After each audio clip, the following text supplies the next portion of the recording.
दोस्तों good morning. स्वागत है द गोल्डन बर्ड वाटी इंडिया पर। और देखते हैं कि आज का करंट अफेयर क्या है जो हमारे एग्जाम के पॉइंट ऑफ व्यू से इम्पोर्टेंट है। तो मुख्यमंत्री जी ने उत्तर प्रदेश के इन्होंने कहा है कि सरदार @ 150 यूनिट मार्च निकाला जाएगा। क्यों? 150वीं जयंती है सरदार वल्लभ भाई पटेल की। कितनी तारीख को है? 26 नवंबर को। ठीक है, तो ये क्या होगा, प्रत्येक विधानसभा में 10 किलोमीटर की पदयात्रा निकाली जाएगी 31 अक्टूबर से 26 नवंबर तक। इसमें इतना ही ध्यान रखने वाली बात है। देखते हैं कि एक और खबर देखते हैं आगे कि गोमती पुनर्जीवन मिशन माननीय मुख्यमंत्री जी के द्वारा गोमती के जीर्णोद्धार के लिए, उसके पुनरुत्थान के लिए गोमती पुनर्जीवन मिशन की शुरुआत की गई है। गोमती नदी कहाँ से निकलती है? पीलीभीत से और गाजीपुर तक जाती है। ठीक है, तो ये फुलहर झील से, पीलीभीत के फुलहर झील से निकलती है, गाजीपुर तक जाती है। इसी के साथ साथ माननीय योगी जी ने कहा है कि इकाना और साजन झीलें जो हैं इनको वेटलैंड के रूप में विकसित किए जाएंगे। ठीक है, कौन से झील को? इकाना और साजन झील को। ठीक है, वेटलैंड के रूप में विकसित किए जाएंगे। देखते हैं अगली खबर। तो अभी जो इलेक्ट्रिक व्हीकल्स, जो लोग 4 व्हीलर या 2 व्हीलर ले रहे थे, अभी तक उस पर रोड टैक्स नहीं लगता था। ठीक है, सरकार ने 13 अक्टूबर तक कहा था कि रोड टैक्स इस पे 13 अक्टूबर 2025 तक रोड टैक्स नहीं लगेगा। तो 9% लगता था 10 लाख तक की गाड़ियों पर, और 10 लाख के ऊपर गाड़ियों पे लगता था 11%। ठीक है, तो कल से यानी 14 अक्टूबर से 9% और 11% रोड टैक्स लगने लगेगा। कहने का मतलब ये कि गाड़ियां थोड़ी महंगी हो जाएंगी। तो इसमें इंपॉर्टेंट क्या है? बस इतना इंपॉर्टेंट है कि 9% और 11% लगेगा 10 लाख तक की गाड़ी पर, 10 लाख से ऊपर तक की गाड़ियों पे।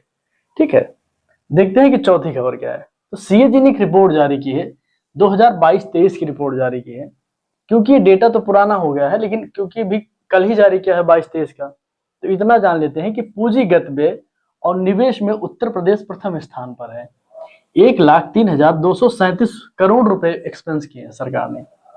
ठीक है, पूंजीगत व्यय का तात्पर्य होता है ऐसा व्यय जो इंफ्रास्ट्रक्चर पे किया जाए, जैसे रोड बनाया जाए, जैसे बिल्डिंग्स बनाई जाए, या कोई नई टेक्नोलॉजी की मशीनें खरीदी जाए, तो उस पर उत्तर प्रदेश सरकार प्रथम स्थान पे है। इसका मतलब कि सरकार इस पे बहुत काम कर रही है। ठीक है, देखते हैं अगली खबर। तो लखनऊ की मोरिंगा आर्मी, ये इंपॉर्टेंट है, लखनऊ की मोरिंगा आर्मी। कभी एग्जाम में पूछे मोरिंगा आर्मी क्या है, तो डॉक्टर कामिनी सिंह लखनऊ की हैं ये। इन्होंने क्या किया है इसको बताते फिर बताते हैं।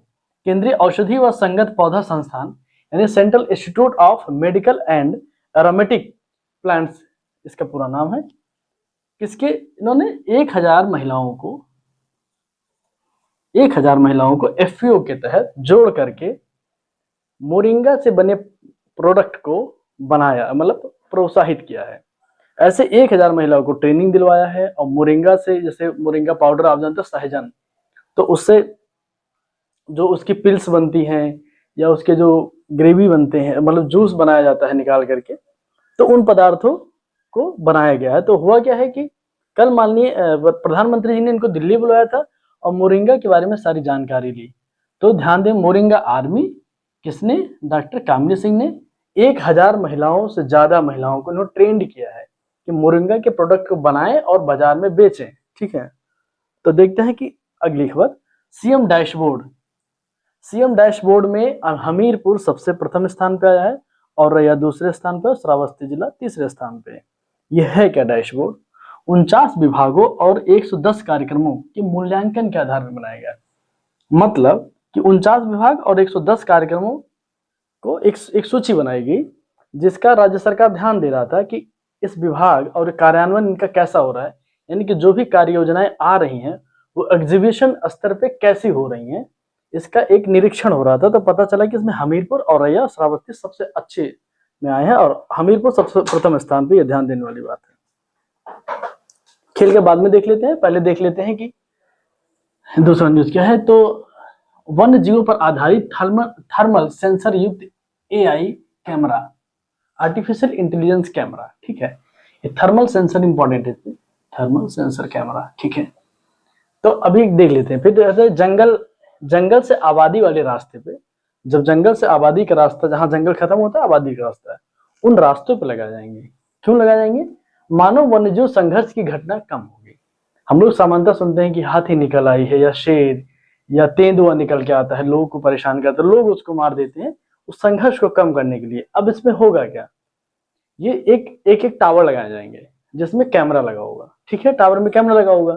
जैसे ही कोई जंगली जीव रोड पे आएगा, दो चीजें होंगी, सभी लोग के वहां के आसपास के जो लोग निवासी हैं उनके मोबाइल पे नोटिफिकेशन जाएगा, प्लस वो जो कैमरा लगा होगा वो एक अलार्म देगा, ठीक है, कि कोई जीव बाहर आ गया है। तो लोग पहली चीज तो बाहर ना निकले सड़कों पे, दूसरा जो वन विभाग है वहां का सतर्क हो जाए और लोग भी सतर्क हो जाए, जिससे घटनाएं कम हो।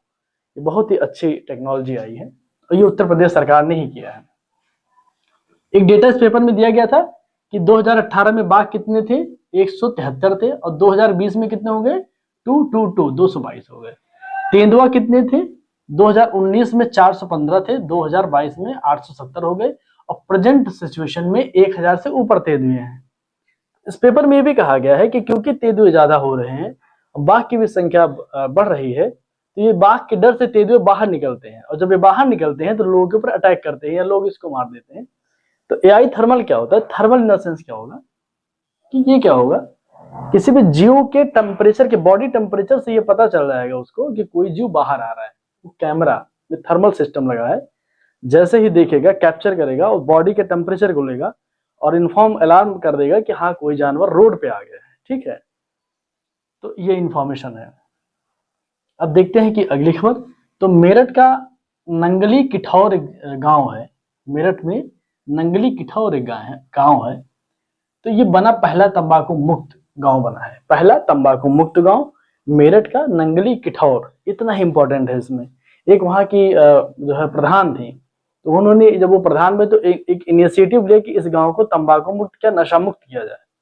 तो उन्होंने वहां के सीएमओ और डीएम से मिल करके एक कमेटी गठित की, और उन्होंने काम किया, उन्होंने तंबाकू मुक्त जो है गांव बना दिया। बहुत अच्छा इनिशिएटिव है। वैसे भी नशा तो भारत को आप देखिए नहीं कितना ही परेशान कर रहा, नशा मुक्त बहुत ही जरूरी चीज है। देखते हैं, तो फिर देखते हैं अगली खबर।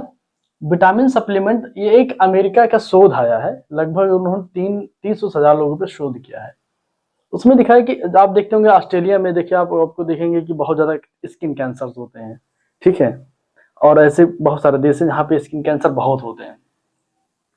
तो इन्होंने कहा कि एक विटामिन सप्लीमेंट अगर लें तो त्वचा कैंसर रोकने में सहायक हो जाएगा। उन्होंने क्या कहा, उस विटामिन सप्लीमेंट में क्या होता है, विटामिन B3 होता है, ठीक है, ये निकोटिनामाइड होता है, ठीक है, निकोटिनामाइड होता है।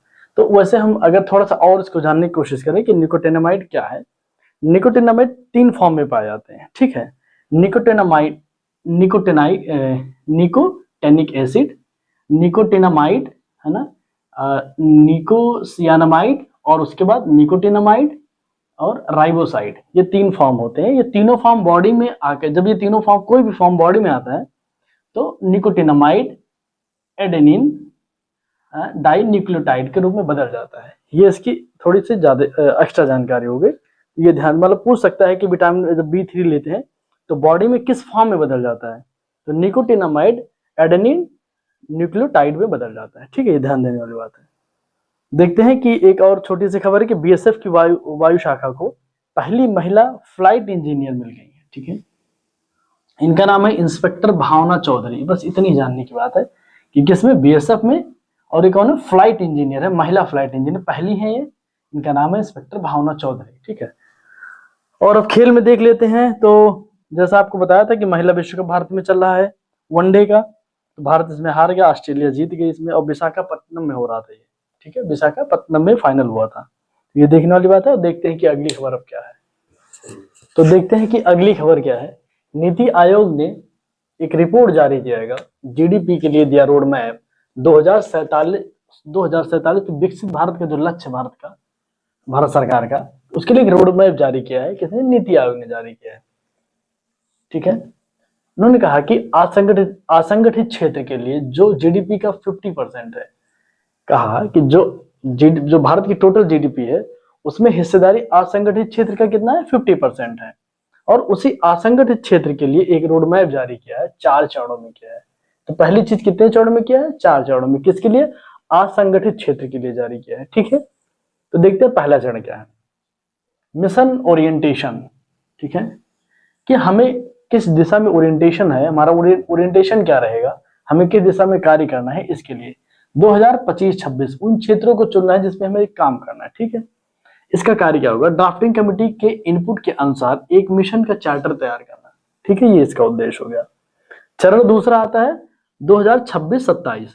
2026-27 इसमें क्या होगा, संस्थागत व्यवस्था को बनाया जाएगा। ठीक है, किसके लिए, कि स्पष्ट नेतृत्व बनाए, भूमिकाएं परिभाषित की जाएंगी इसमें। ठीक है, तीसरा चरण आएगा 2027 से 29 के बीच में, कार्य योजनाओं को कार्यान्वित करना, मतलब एग्जीक्यूट करना। ठीक है, करने के लिए प्रोजेक्ट शुरू करना, कौन कौन से जितनी योजनाएं हैं उनको कौन कौन से प्रोजेक्ट के तहत डाला जाएगा, ये काम किया जाएगा 27 से 29 साल के बीच में। ठीक है, सन के बीच में।